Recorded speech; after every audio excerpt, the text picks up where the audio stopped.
Shalom Akim. Call Halal Yahweh, Bahashem, Yahweh Shai, Bahashem, Rakakwadash, and double honors to the apostles and the elders of Great Millstone. I came across this interesting take from the Dr. Phil show, and I want to utilize it as a backdrop to hopefully and potentially edify the flock. But before I play this for you, I have to read the copyright disclaimer, so bear with me, Baba Kusha. And it reads, copyright disclaimer under the section of 107 of the Copyright Act of 1976.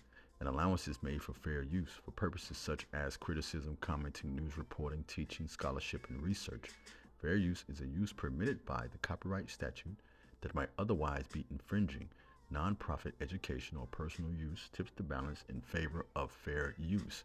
Now, with that being said, if you're looking at the screen, the man you see on the video that I have queued up for you, he alleges that he has received a microchip into his brain, and he is being controlled by the elite. They're sending messages, and he's hearing voices in his head by way of satellite.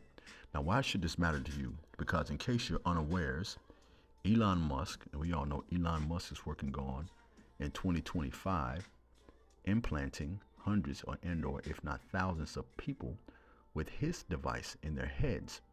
Now, in case you're unawares, Elon Musk controls 2/3 of all the satellites currently orbiting the Earth. And I find that to be extremely spiritual because the scriptures tells us that on this side, 2/3 of the house of Israel is going to be destroyed.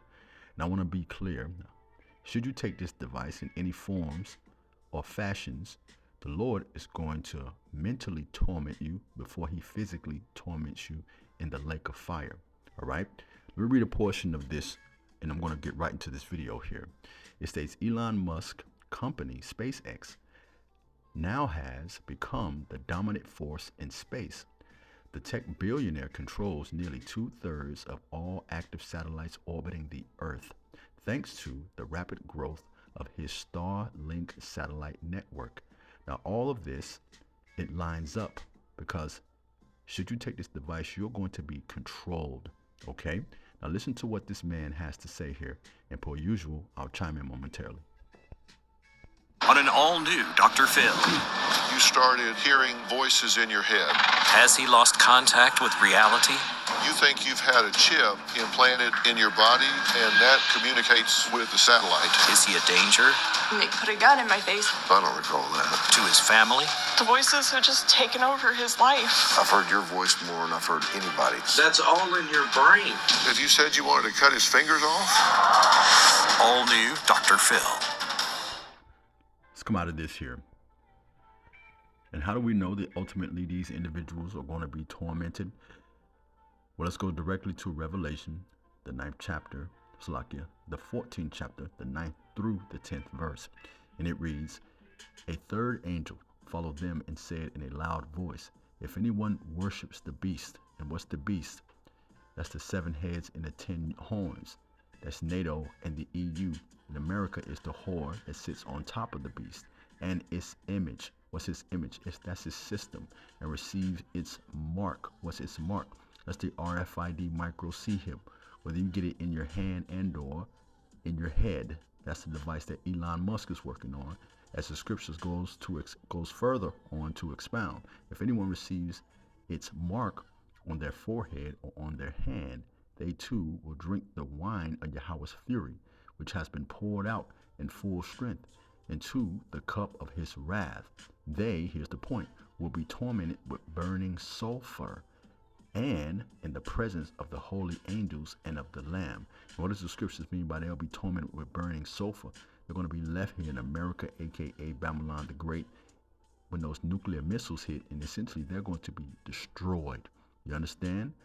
But those of us who are of the hopeful elect, we're being tormented by way of what? Wisdom at this current time. And how do we know it to be true? Because that torment is likened unto us being refined.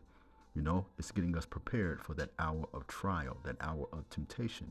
This is the book of Sirach, chapter 14, verse 17. Salakia, chapter 4, verse 17. And it reads, at first she will walk in twist and turns with them.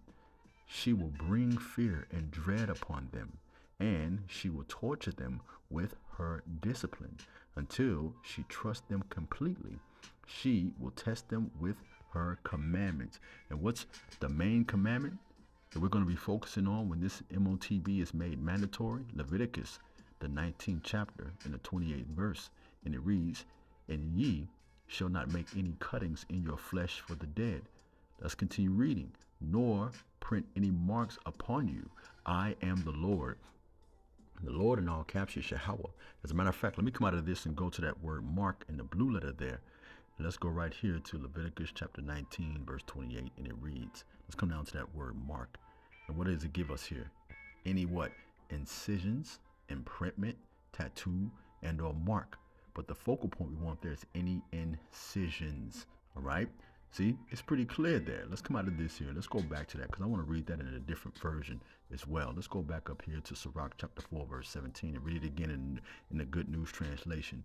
And it tells us, "At first, wisdom will lead you along difficult paths. She will make you so afraid that you will not think you can go on. The discipline she demands will be tormenting, and she will put you to the test with her requirements until she trusts you completely." I like something that the book of Isaiah states, because the Lord told us he's going to be with us always, even unto the end of the earth. Isaiah chapter 30, verse 21, and it reads, "Whether you turn to the right or to the left, your ears will hear a voice behind you saying, 'This is the way, walk ye in it.'" You have to consider something Yahweh Shai stated during his ministry, that "my sheep hear my voice, and another they will not follow." You see, should we be of the hopeful elect, we don't have to worry about taking this device, because the spirit of discernment is going to be on us. And the Lord is going to speak loudly. We're going to be able to discern in our spirit that this is exactly what the scriptures are referring to. All right, I'm going to read this again in the New Living Translation. "Your own ears will hear him right behind you. A voice will say, 'This is the way you should go, whether to the right and or to the left.'" Beautiful. Let's come out of this here. But how do we know for sure that the Lord is going to torment those that receives this device? It tells us this in the Wisdom of Solomon chapter 17. I'll jump around a bit. This is verse 1. It reads, "For great are thy judgments and cannot be expressed. Therefore unnurtured souls have erred." Let me come down to verse 3. Right? Let's get into that torment, because remember, we serve a power that does not change. Okay? These people are going to be mentally tormented before they're physically tormented in that lake of fire. It reads here in verse 3, "For while they supposed to lie hid in their secret sins, they were scattered under a dark veil of forgetfulness, being horribly astonished and troubled with strange apparitions." I want to go to that word apparitions very quickly, and we'll finish up here, because this is what the Lord is going to do to these people. They're going to not only hear voices, but they're going to see things as well, should they take those devices. Apparitions. Apparition. It reads, "A ghost or ghost-like image of a person." Let me get a few synonyms here. It reads, a ghost, a phantom, a spectre, a spirit, a shadow, a presence, a visions, and or a hallucination. Just like this man here in the video that I started out with. You know, should you take this device, you're going to see and hear voices, apparitions. The Lord is going to torment you. And to close out, I want to play this for you one more time. On an all-new Dr. Phil. You started hearing voices in your head. Has he lost contact with reality? You think you've had a chip implanted in your body, and that communicates with the satellite. Is he a danger And they put a gun in my face. I don't recall that. to his family? The voices have just taken over his life. I've heard your voice more than I've heard anybody's. That's all in your brain. If you said you wanted to cut his fingers off? All new Dr. Phil. Hopefully, this quick lesson has been edifying. Shalom.